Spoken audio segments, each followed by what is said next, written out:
hard time really identifying what's different other than maybe one screen size is bigger than another, or one has a larger hard drive, or one has a Core i5 processor and the other has a Core i7.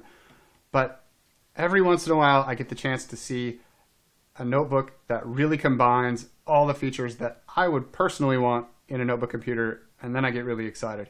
And what I have here in front of me is the EliteBook 1020, and this is a pre-release engineering version, so this isn't the final shipping version, but it's got all the features that should be there when the final unit ships. And the reason I'm excited about this particular unit is it has a number of things that I've been looking for in an all-up notebook computing solution and have yet to see somebody put them all together. Let's start with the screen resolution on the EliteBook 1020. It's 2560 by 1440 in the particular configuration I have right here, and it also is touch enabled. Now, both of those are options. You can get the base model, which is a 1920 by 1080 display, and you can also get it without touch. But to me, having touch has become an essential part of my notebook computing experience, and a 2560 by 1440 display in this 12-inch form factor is really a big deal, because most of the screens at this size kind of cheap out on resolution. And HP really is kind of showing some leadership here in having a higher resolution screen in a smaller form factor. Now, the other thing that I find amazing about this particular unit is that it has a keyboard with the best action I've ever seen in a notebook computer.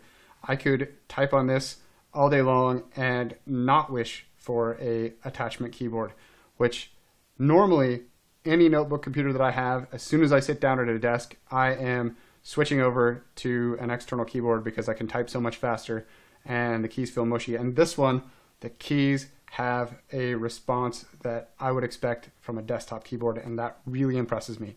The trackpad is another place where HP has really done a great job.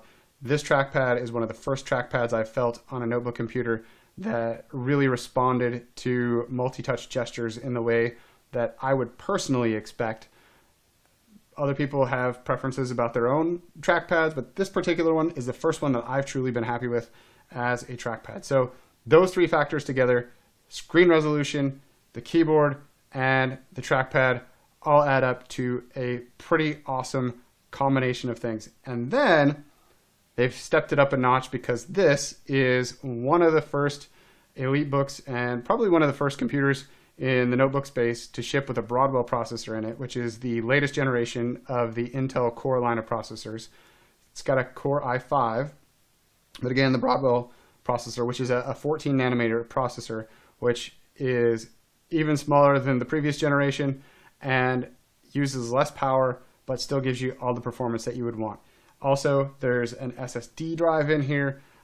The options for the 1020 are a 128 gigabyte, 180 gigabyte, and 256 gigabyte.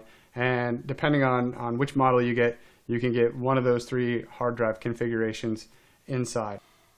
Another thing to note is the lightweight nature of the EliteBook 1020. It comes in a super lightweight thanks to a combination of carbon fiber and a magnesium alloy that is used in putting the case together.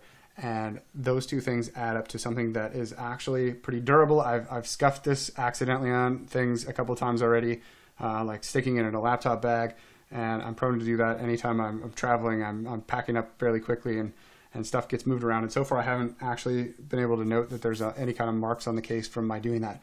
So that speaks well of the materials that they're using in creating the EliteBook 1020. In addition to all the other great features I've already talked about, the EliteBook 1020 also has an HDMI port, which is nice because in most conference rooms I've been in these days, HDMI is the common standard for connecting to projectors.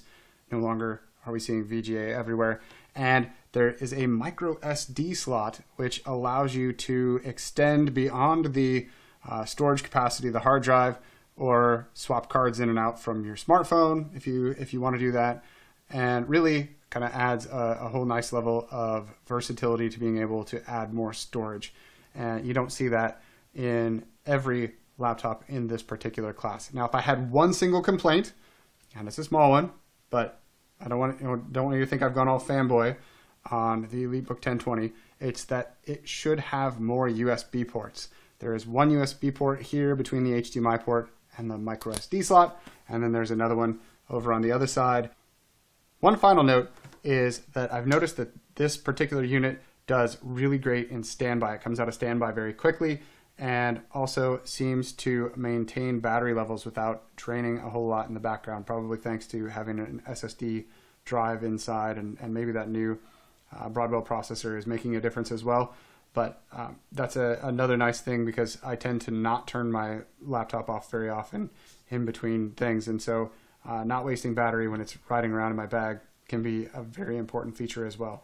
All in, I would say that this would be the laptop that I'm recommending to pretty much anyone right now, particularly if you do any kind of creative work at all, if you have to build PowerPoint presentations, if you work with Photoshop a little bit, maybe you edit videos like I do. Having that nice high resolution